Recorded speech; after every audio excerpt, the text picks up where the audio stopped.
Hi, everyone. Welcome to an episode of Wharton Tech Talks. I'm your host, Manasi. We're joined today by Shaq Vayda, who is a principal at Lux Capital.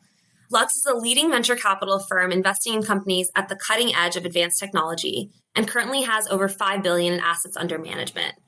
At Lux, Shaq concentrates on investments at the intersection of artificial intelligence and biotechnology, with key partnerships including companies such as LabGenius, Rivet Health, and Anagenics. Before Lux, Shaq advised private equity and growth equity clients as a consultant at EY Parthenon and started his career originally as an engineer with roles at NASA and Northrop Grumman. Thanks so much for joining us today. Great to be here. Thank you. We'd love to start kind of going into your career origination story and how you thought about your path. As I mentioned, you started off as an engineer, and then you spent 2 years in product roles at Illumina, which from my understanding is a biotech company really focused on genetics and genomics related development. Really curious about how you thought about going from the space-oriented engineering world to biotech and kind of what piqued your interest initially. Yeah, no, it's a great question. And it's always funny because these things make a lot of sense when I look backwards, but in the moment, I think it all felt a little bit kind of chaotic. The obsession that I always had since I was a kid was things around computers and sensing. Like I was obsessed with how can we teach something that's digital, something about the physical world. And I think specifically this idea of imaging was always something that was super just fascinating to me. I was thinking about things like telescopes, and growing up in the Space Coast, getting a chance to work at places like NASA and Northrop were really inspiring, and just seeing the innovation that had. And stepping back from that, I realized that if you flip a telescope around, you get a microscope. And there's this massive opportunity in taking the same methods and things that we had been developing in that world and applying them to looking inward towards the human body. I don't know. I think the common thread for me has always just been imaging and thinking about the world kind of through the lens of our eyes.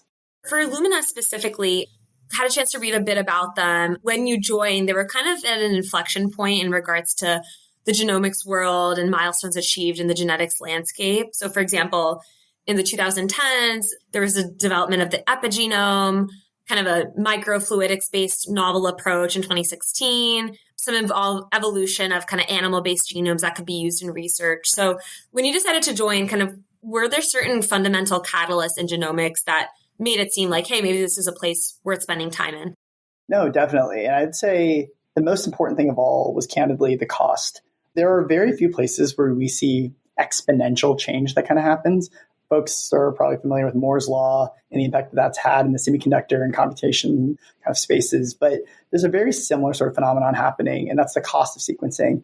And even in my time when I was at Illumina, I saw, I think it was like an 80% change from running a sequence read all the way down to by the time I was leaving. And it doesn't take a massive point of view to realize that you can go from the applications that open up when things are in the hundreds of dollars, things like clinical workflows, things like diagnostic workflows. It was really amazing to think about all the new things that would be opened up from the rapid decline in sequencing costs. Okay, got it. And a lot of our listeners either came from technology backgrounds, product or engineering focused, or are hoping to enter those fields. How did you think a little bit about size of company, specifically in this industry? I assume kind of like we would see in another subsegment of tech or biotech, there's kind of small startups, mid-sized companies, and then large corporations working on a given problem. So for you in that phase of your career, did you have a thought process around that?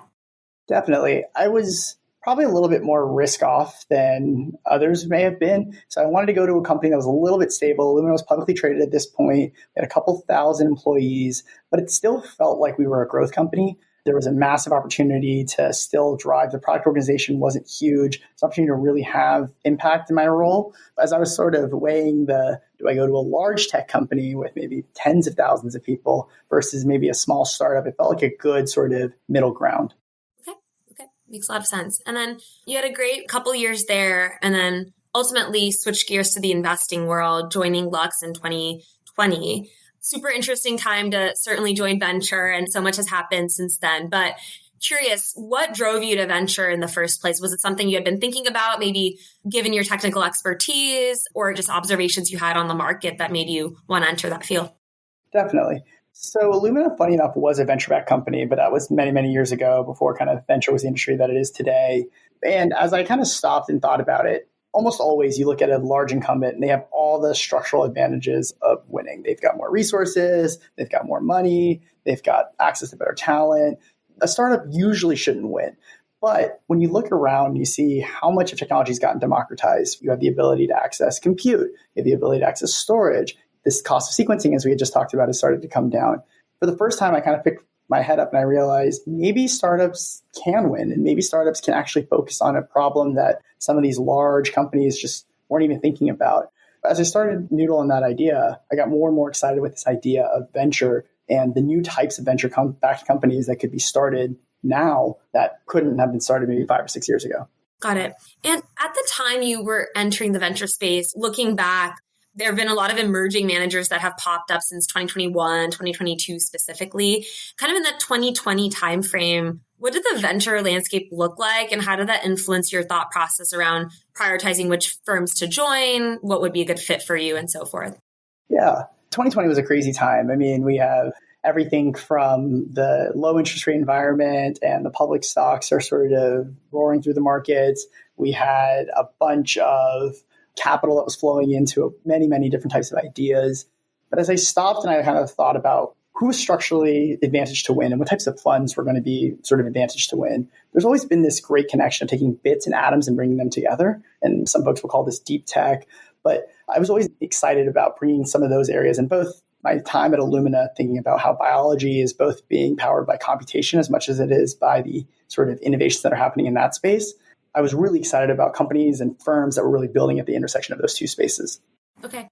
I think that ties in well to my next question, which is going to be thinking about the venture landscape. People have the option to maybe join more of a generalist model. Maybe they'll spend time in a couple of areas simultaneously and then join kind of a more specialized fund structure. It sounds like for you, a specialized structure made a lot of sense given some interest areas you already had and your thesis on venture overall. Is that a fair assessment? Yeah, it's always interesting because I get asked this question a lot from folks that are trying to break into venture, folks that are in venture. Like, how do I think about specialist versus kind of generalist firms? At the end of the day, when we're partnering with our founders, we want to be able to provide value. And a great way to provide value is to be seen as an expert in a space or to be seen as thoughtful and help them see around corners. So generally, that will bias people towards being more of a specialist background. With that being said, though, you also have to remember we're trying to invest in things that have never existed before or things that are at the intersection of different disciplines. So it's hard to be an expert when something hasn't been done before. Oftentimes, there's this humility between knowing enough to be dangerous, but at the end of the day, it's ultimately the people that we're backing that are going to change the world. So I think we have to maintain that. So specialist, generalist, I think I'm less excited about those two kind of frameworks, but following your passion is probably going to be the best predictor there. And then kind of in a similar vein, you mentioned part of your interest in venture was I want to be able to back these startups and ultimately help drive the growth of some new ideas and new innovative concepts. Thinking about the venture landscape all the way from kind of pre-seed to seed to Series A and beyond, how did you think about that and where you felt you could have the best impact and also from a macro level and some of the sectors you were most interested in, where the biggest opportunity lies? I know, especially in some areas like traditional pharma and biotech, naturally high capital needs very early on in their development. So even a Series A round might be in the 50 plus million range. Some other more software focused companies might have smaller rounds spaced out over time. So how did you think about stage and where you wanted to focus? Definitely. As an engineer myself, I think I'm definitely biased and I just love companies that are doing things that are kind of deeply technical. We don't want to invest in technology just for the sake of it. There has to be a massive sort of market opportunity on the other side. And there's always a framework that I've loved, which is I want my market risk to be kind of inversely correlated with my technical risk. If we invest in something, we want it to believe that it's an N of one technology, that if it works, there isn't any question of how big it can be or what kind of market potential it can have. As you mentioned, pharma and biotech tends to have that property. If you can invent this world-saving cancer therapy, there's generally a large market opportunity behind it. So those are the types of businesses that I love to kind of back and spend a lot of time thinking through. Makes a lot of sense. Super helpful overview on how you thought about venture and ultimately going to Lux. So switching a bit to your time at Lux and working as an investor there, I guess to start, given that biotech and the juxtaposition with AI is one of those key focus areas, I wanted to spend some time talking about subsectors or trends of interest. I know Morgan Stanley had listed a pretty helpful article talking about areas of biotech AI that will likely be growth vectors this year and beyond. And a couple of those are AI-enabled drug discovery, leveraging some of that technology to help with compound screening, either early on during that preclinical phase or when you're monitoring adverse effects. Are there certain categories within biotech that you're seeing the most traction in or that have been on your radar? Yeah. Stepping back, I don't think there's ever been a hotter time in AI for bio, right? Multi-billion-dollar publicly traded companies like Recursion and Lux participate in the Series A of that company. We have probably hundreds of startups at any given time that are trying to position themselves in this kind of broad landscape. As I kind of step back, it's an incredibly data-driven industry, and data is powering everything from what target should I go after? With what kind of compound should I go after it with? Who are the right patients to be putting it into? How do I want to design my trial? Well, once the trial's been designed, how am I going to get it in the hands of the patients that need it the most? So all of those questions are fundamentally data-driven questions, and those are just great applications for AI and machine learning. So we're seeing different aspects of our portfolio focusing on different parts of that value chain. In particular, things like clinical trials is still a massive opportunity, and I think there's some really, really great companies that are working in that space. We have great companies that are working on just hit finding and developing better compounds to go after it. And some companies that are doing truly novel target discovery, finding parts of the human body that could potentially unlock answers to massive sort of unmet need and disease. So I don't know if I have a favorite, but I think there's a lot of really great places to apply it. Absolutely. And thinking about the customer base for a lot of these tools, it's largely life sciences companies, pharmaceutical companies. Over the past few years, have they tried kind of the internal build approach? When they think about partnering with companies in this space that are developing the technologies, are they kind of also engaging in some partnership approaches, pure customer approaches? How has that maybe shifted recently? Yeah, it's a really good question. So I think a lot of folks are kind of familiar with what it's like to be kind of a full stack company. And in a full stack company, you're going to try and build all the capabilities yourself. And again, there's a belief that being large player in a market, you should have all the resources to do so. As a lot of these sort of pharmas and larger biotechs look around, they realize that access to the talent, access to some of these unique insights may actually not be in their, they might not be advantaged to do it. So you're seeing things from partnering interests where they'll work with companies to take on one very specific part of their process and outsource that out, some of which are just providing AI or models as a service as well. We've got a company in our portfolio, Evolutionary Scale, which is building a protein language model and the ability to go from the idea of, I want a protein that can do this function, and doing that in silico, or basically being able to test that computationally. Whereas the old world, you would have had to come up with the idea, you would have had to synthesize it, you'd have to test it. There's a huge cost and time component associated with doing that in the physical world. But if you can do that digitally, you can kill off a lot of bad ideas very, very quickly. So we're seeing more and more of a collaboration between pharma, biotech, and startups than we ever have before. Great. And on a similar note, I guess another big category in healthcare, of course, is the provider base, and large health systems kind of indirectly play a role in the pharma ecosystem by participating in trials and being clinical trial sites, maybe also leveraging some of the genomics technology. Have you seen them get involved in either some of these areas like AI-based drug discovery, or even better tracking patient reactions during trials and leveraging AI and analytics to do that? Definitely. It's a super data-driven industry. So folks want to ingest as much and however the data can be consumed. And that can be in the form of wearables and other technologies. And there's this whole market called real-world evidence. And it's how do we track people as they live their day-to-day lives and understand a bit of the outcomes that then result from those. And we can trace that back to the exact individual patient and be able to say, oh, this individual had this resting heart rate, or this sort of example of a measurement like sleep or something of that sort. The ability to bring that all together and use that to both inform the design of therapies up front, but also reposition existing therapies, it's all a really integrated kind of ecosystem. And then ideally, at the end of it, the reimbursement pathway and making sure that payers are incentivized to do so. But ultimately, it's a multifaceted kind of set of players in this market. And I think that's what makes it so exciting. Yeah. And you mentioned, of course, given generative AI recently and the advent of a lot of these really powerful large language models, that's naturally a catalyst here. When I think about exactly how it's helping these companies, I hypothesize that there are two main ways. One is kind of maybe reducing barriers to entry, really making it more accessible to either test out a model internally if you're a pharma company, or if you're a startup to start off by creating a framework around it and then maybe developing something proprietary. And then the other category of catalyst behavior is maybe awareness and more comfort with leveraging AI, whereas maybe a couple of years ago, there was a lot of uncertainty about its impacts. Are you seeing generative AI manifest in other ways, or kind of does that aptly describe the way it's really helped grow some of these technologies in the last couple of months and years? When I think about biology, I think one of the hardest things about the science is, unlike physics or even chemistry to an extent, we don't really have formulas. We don't really have rules on how it works. I think we all might remember from our 8th grade biology class, the mitochondria as the powerhouse of the cell. And then otherwise, I think we kind of forget everything else. And that's because, at least as far as we know, not a deterministic sort of, we observe it, we watch it, and then we infer, oh, this is how relationships might be. Well, historically, if we were trying to do statistical modeling or any other sort of approach, we would have had to have collected a lot of data. And we would have had to have some biases around how things are working. AI is actually giving us a chance to not have to have that sort of bias anymore. We can actually just create massive simulations of massive different scenarios and actually just infer, oh, this might be how it's working, and allow us to then go and design something and test it and close that loop. So as a space, I think this black box approach of AI is actually a really complementary technology for us understanding this world of biology. Makes a lot of sense. Really interesting. We talked a bit about the themes and the catalyst in this segment, which is really insightful.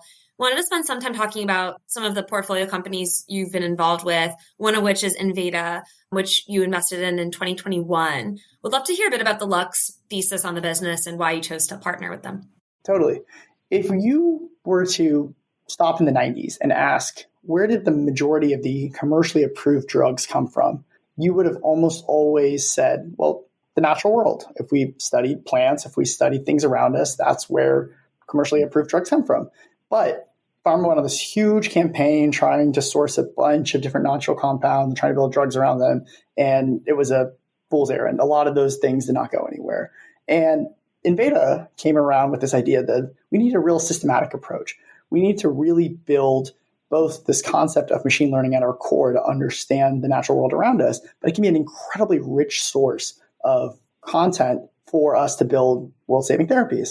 Intuitively, it makes sense. Evolution created these compounds for a reason, and we just have to use our great models to understand what was the reason.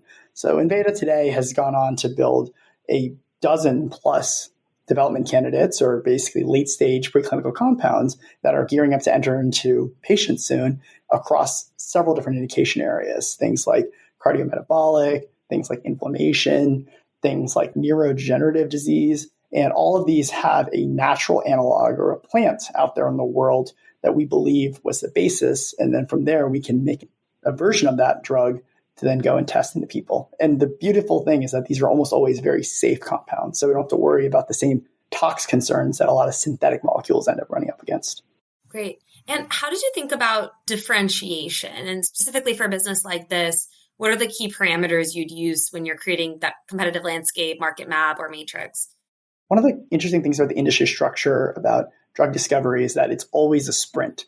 Everyone around you is trying to go after the exact same thing, and it's about your ability to both generate things that are truly novel, but things that are truly novel in a relatively quick manner.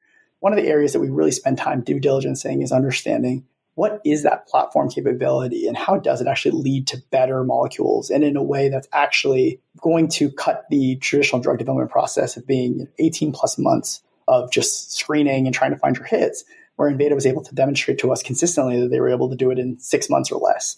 So that real time advantage ends up giving them a huge opportunity to move more quickly and generate more value.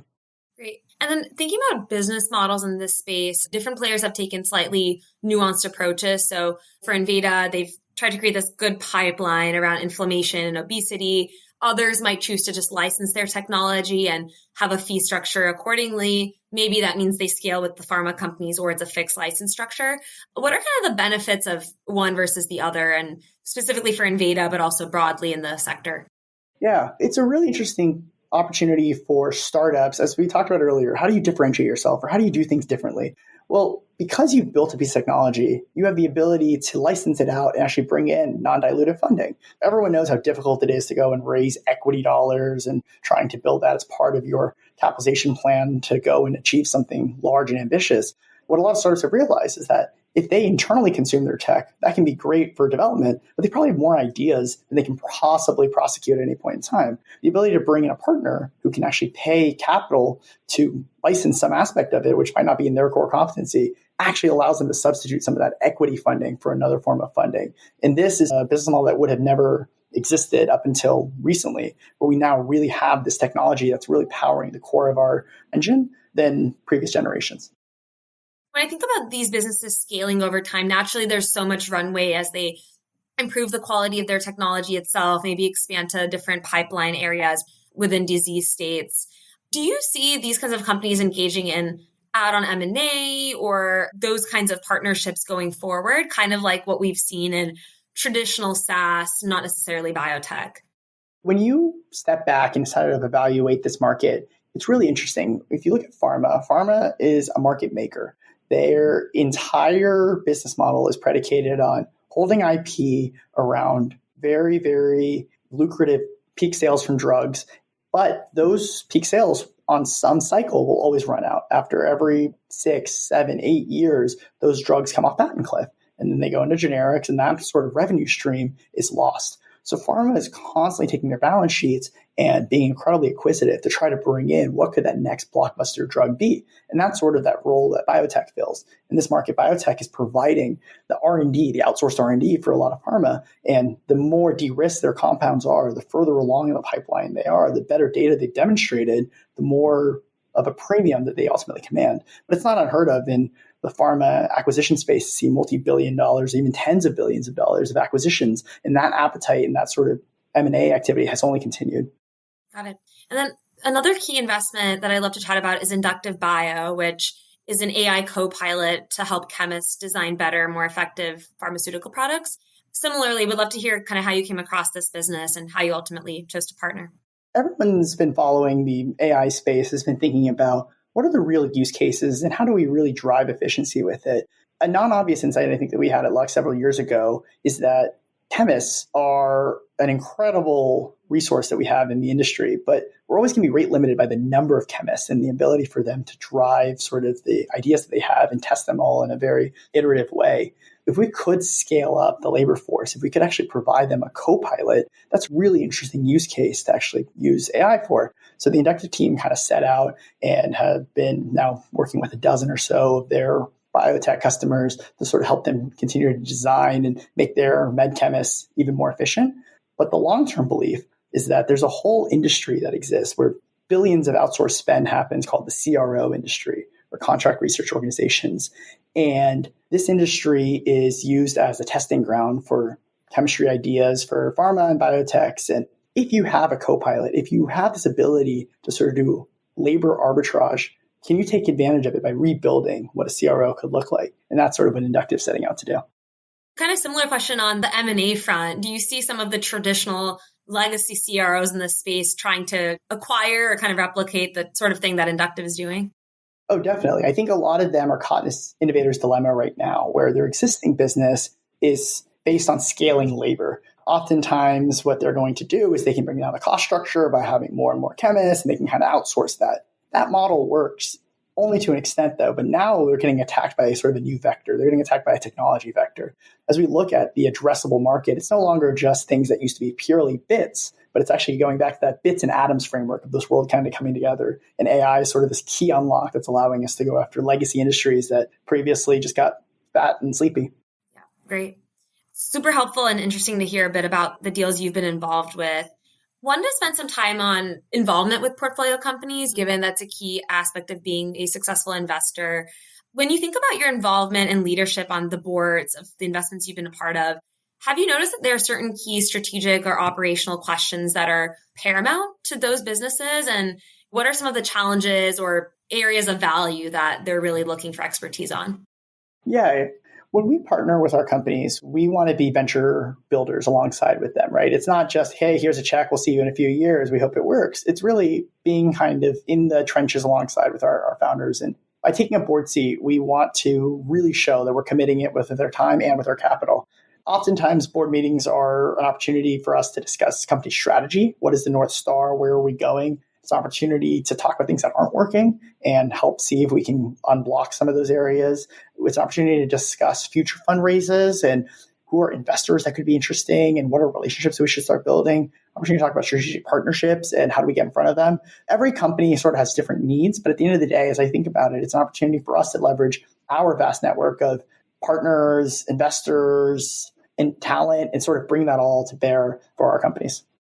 Great. And relatedly, naturally, it's very important to kind of keep tabs on KPIs and metrics, not just for operational efficiency, but really to make sure companies are scaling the way they'd like to.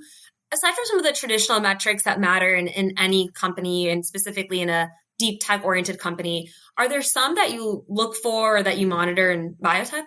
Yeah, it's a really good question. And this is an industry that's actually incredibly hard to get great KPIs around. And it's always been a pain point of mine that I've been trying to work through. And they actually did publish a blog post not too long ago talking about some of their KPIs, which I definitely appreciated.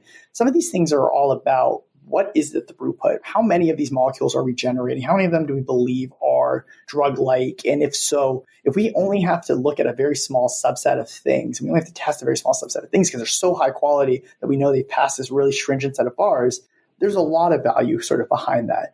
I think it's just a chance for the investor community to get better around, or what are those KPIs that we want to ultimately kind of hold our companies against. But it's a bit of a kind of Wild West at the moment. Yeah, makes sense. And relatedly, I remember from being an investor, you really hone in on kind of R&D as a percent of revenue, or really looking at the return of R&D. Of course, for a business where their value and their differentiation is really the technology, you have to anticipate continued R&D spend, and that's a good thing in a way. How does that maybe change the way you would view operating efficiency or OpEx efficiency, if at all? Yeah, for us, I'd say a lot of our businesses are R&D intense, as you call out, and that is just the nature of deep tech investing. The belief is that over time, whatever milestone or mission that you're ultimately going for should be commercially attractive enough and large enough that we no longer have to really worry about that R&D percentage spend as an overall kind of budget thing. So examples of great companies that have done this, like let's talk about SpaceX. SpaceX took a ton of capital ultimately to get to, but now the company is printing billions in free cash flow a year. So that level of ambition is something we want to make sure we're aligning with our companies on. But being too precise around R&D spend too early on can actually hamper a company's growth. Absolutely. Great. I think in the last section, we'd love to get your advice. A lot of our listeners are either hoping to enter investing, maybe came from investing, but are exploring what domains are most exciting to them. You touch on this a bit, but when you think about choosing an area of focus, maybe not even deciding between being a generalist or a specialist, but just thinking about where they'd like to spend time, what theses they'd like to explore, how would you recommend they go about that, especially if they didn't come from a technical background where maybe they were spending time in biotech or spending time in space and so forth? Yeah, I would say the best single superpower I've found across the venture space is being just passionate. And it's authentic passion. It can't just be artificial passion. Generally, these individuals who are willing to go the extra mile and read the random article or figure out that random tidbit that no one else had seen, and sort of that hyper obsession, that is ultimately the skill set I think that really differentiates just top decile investors. But it has to be authentic. So I would challenge folks to really reflect on what are they passionate about. And as we're seeing, everything's a software business. Everything's an AI business moving forward. So it no longer has these same industry verticals that we once used to categorize companies at. But there's an opportunity to sort of be a differentiated investor in whatever that subsegment is. I challenge folks to really think about their passions and be willing to kind of go that extra mile in them. Great. And then for those who maybe say, I'm really passionate about deep tech specifically, and there are some theses in the space that I have a ton of conviction behind, but lack that technical background, what are some ways they could maybe get up to speed and refine their technical knowledge, understanding that, of course, they don't necessarily have the technical degree or time spent in an operating role?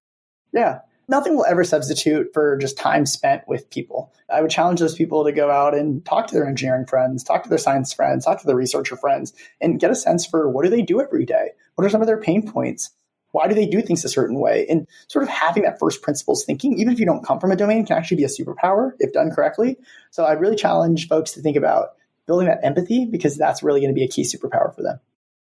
And then something we talked about a little bit is thesis generation, but related aspect of that is sourcing. And we hear a lot about how important sourcing is, especially as you progress in your venture capital career. I feel as though a lot of people are either unfamiliar with or unclear on what that entails and how they can become good at the sourcing aspect. For you, someone who's a leader in the venture space, what does being good at sourcing really mean? How would you define good sourcing skills in the VC space? Anyone can source. Anyone can go on LinkedIn and send a few messages and reach out to people. So I would say sourcing in my mind is a little bit different. I think of sourcing as building a relationship. And most folks will think of a relationship in venture as an investment that's going to be 10 plus years of your life. So the key ingredient in that investment is trust. Focus on building just a really trusted relationship with a small group of individuals. Hopefully these individuals want to be entrepreneurial or are technical and are thinking about being entrepreneurial, and that will pay dividends. Really focus on that core group and building that trusted relationship, and I think you'll be okay.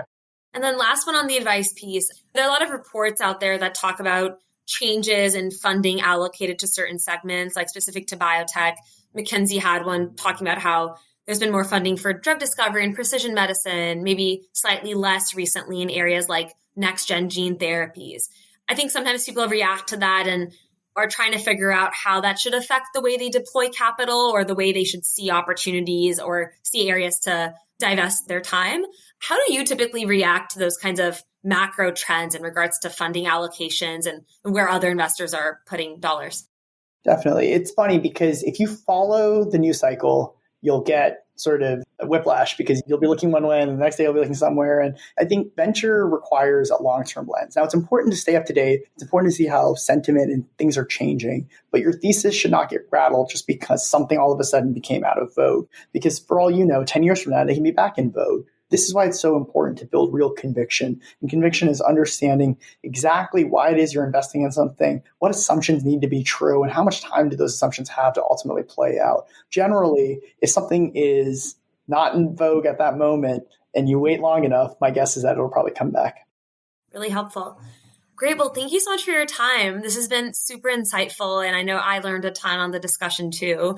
We have a tradition here at Wharton Tech Talks to end with a couple of fun rapid fire questions. And usually we like to say, just think of the first thing that comes to mind. So to start, is there a famous quote that you live by? I've always loved that William Gibson quote, "The future is here. It's just not evenly distributed yet." I find that's super relevant in venture. Love that.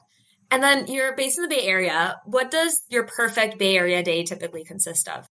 I'd say just hanging out in the sun with my friends at probably one of San Francisco's great parks. Do you have a favorite park there? I'd say Alta Plaza is probably my favorite. Okay, great. And then aside from Wharton Tech Talks, do you have any other podcasts that you follow and that you have found really helpful? Yeah, I'm a podcast kind of nerd, so I'll probably give a few recs here. For folks that are kind of tech obsessed, I don't think there's a better podcast than the Acquired episode, which I imagine a lot of listeners here probably are fans of. For just general kind of investing, I'm a big fan of Invest Like the Best. And then for folks who want to go deeper into this world of kind of biotech, I think the Timmerman Report is definitely one of my favorites. Great. We'll have to add all those to my list. Well, thank you so much again. Really appreciate you joining us. Likewise. Thank you.